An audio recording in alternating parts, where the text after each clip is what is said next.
أعوذ بالله من الشيطان الرجيم إنا أنزلنا إليك الكتاب بالحق لتحكم بين الناس بما أراك الله ولا تكن للخائنين خصيما واستغفر الله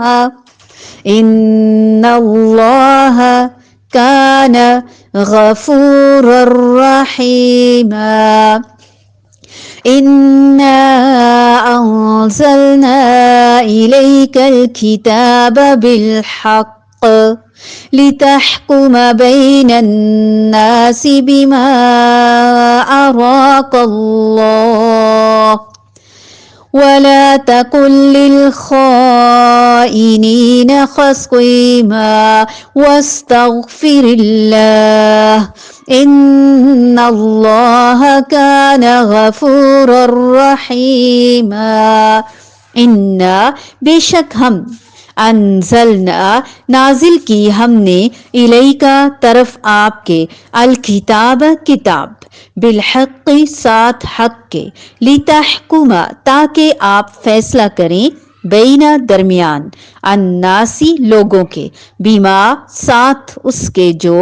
اراکا دکھایا آپ کو اللہ تعالی نے ولا اور نہ تکن آپ ہوں للخائنین خیانت کرنے والوں کے لیے خصیمن جھگڑا کرنے والے واستغفر اللہ اور بخشش مانگیے اللہ تعالی سے ان اللہ بے شک اللہ تعالی کانا ہے غفوراً بہت بخشنے والا رحیماً نہایت رحم کرنے والا یقیناً ہم نے تمہاری طرف حق کے ساتھ اپنی کتاب نازل فرمائی ہے تاکہ تم لوگوں میں اس چیز کے مطابق فیصلہ کرو جس سے اللہ تعالیٰ نے تم کو شناسا کیا ہے اور خیانت کرنے والوں کے حمایتی نہ بنو اور اللہ تعالیٰ سے بخشش مانگو بے شک اللہ تعالیٰ بخشش کرنے والا مہربانی کرنے والا ہے۔ ان آیات کی شان نزول میں بتلایا گیا ہے، یعنی 104 کے بعد سے لے کر تقریباً 113 تک کی آیات میں، کہ انصار کے قبیلے بنی ظفر میں ایک شخص توما یا بشیر بن ابریق نے ایک انصاری کی زرہ چرا لی۔ جب اس کا چرچا ہوا اور اس کو اپنی چوری کے بے نقاب ہونے کا خطرہ محسوس ہوا تو اس نے وہ زرہ ایک یہودی کے گھر پھینک دی اور بنی ظفر کے کچھ آدمیوں کو ساتھ لے کر نبی کریم صلی اللہ علیہ وآلہ وسلم کی خدمت میں پہنچ گیا۔ ان سب نے کہا کہ زرہ چوری کرنے والا فلاں یہودی ہے۔ یہودی نبی صلی اللہ علیہ وآلہ وسلم کی خدمت میں حاضر ہوا اور اس نے کہا کہ بنی عبیرک نے زرہ چوری کر کے میرے گھر پھینک دی ہے۔ بنی ظفر اور بنی عبیرک تومع یا بشیر وغیرہ ہوشیار تھے اور نبی صلی اللہ علیہ وآلہ وسلم کو باور کراتے رہے کہ چوری یہود نے ہی کی ہے، یعنی یہودی ہی چور ہے اور وہ تومہ پر الزام لگانے میں جھوٹا ہے۔ نبی صلی اللہ علیہ وآلہ وسلم بھی ان کی چکنی چپڑی باتوں سے متاثر ہو گئے اور قریب تھا کہ اس انصاری کو چوری کے الزام سے بری کر کے یہودی پر چوری کی فرد جرم عائد کر دی جاتی کہ اللہ تعالیٰ نے یہ آیت نازل فرما دی، جس سے ایک بات تو یہ معلوم ہوئی کہ نبی کریم صلی اللہ علیہ وآلہ وسلم بھی بحیثیت ایک انسان غلط فہمی میں پڑ سکتے ہیں۔ دوسری بات یہ معلوم ہوئی کہ آپ عالم الغیب نہیں تھے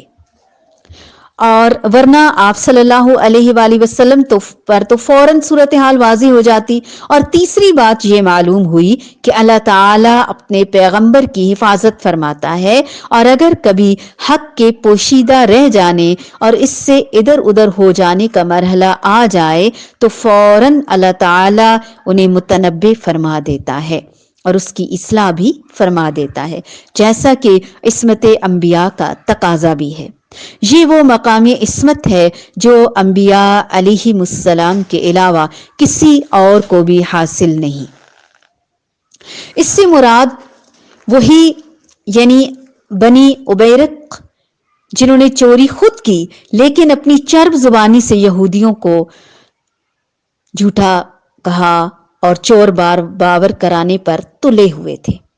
اگلی آیت میں بھی ان کے اور ان کے حمایتوں کے غلط کردار کو نمایاں کر کے نبی کریم صلی اللہ علیہ وآلہ وسلم کو خبردار کیا جا رہا ہے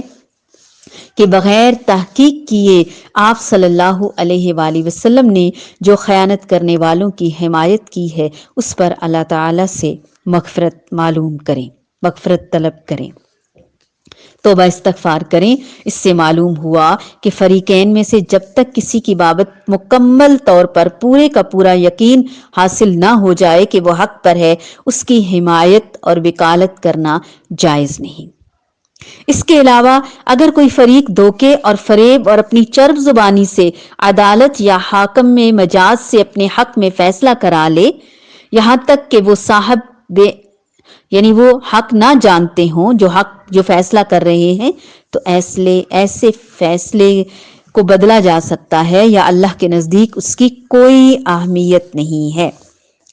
نبی کریم صلی اللہ علیہ وآلہ وسلم نے ایک حدیث مبارکہ میں اس طرح سے بیان فرمایا کہ خبردار، میں بھی ایک انسان ہی ہوں، جس طرح میں سنتا ہوں اسی کی روشنی میں فیصلے کرتا ہوں۔ ممکن ہے کہ ایک شخص اپنی دلیل اور حجت پیش کرنے میں تیز ترار اور ہوشیار ہو اور میں اس کی گفتگو سے متاثر ہو کر اس کے حق میں فیصلہ کر دوں یہاں تک کہ وہ حق پر نہ ہو، اور اس طرح میں دوسرے مسلمان کا حق اسے دے دوں۔ اسے یاد رکھنا چاہیے کہ یہ آگ کا ٹکڑا ہے،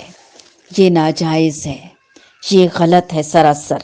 وَلَا تَهِنُوا فِي ابْتِغَاءِ الْقَوْمِ، یہ ہم نے پڑھا ماشاءاللہ پچھلی آیت میں، اور اگلی آیت ہمیں سمجھا رہی ہے، اے نبی کریم صلی اللہ علیہ وآلہ وسلم، ہم نے یہ کتاب حق کے ساتھ تمہاری طرف نازل کی ہے تاکہ جو راہ راست اللہ تعالیٰ نے آپ کو دکھایا اس کے مطابق آپ فیصلہ کریں، تم بددیانت لوگوں کی طرف سے جھگڑنے والے کبھی بھی نہ بننا۔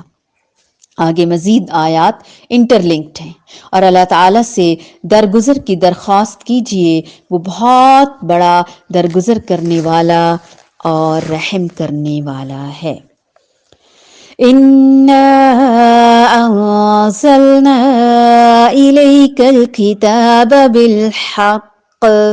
لِتَحْكُمَ بَيْنَ النَّاسِ بِمَا أَرَاكَ اللَّهُ وَلَا تَكُن لِّلْخَائِنِينَ خَصِيمًا وَاسْتَغْفِرِ اللَّهَ إِنَّ اللَّهَ كَانَ غَفُورًا رَّحِيمًا۔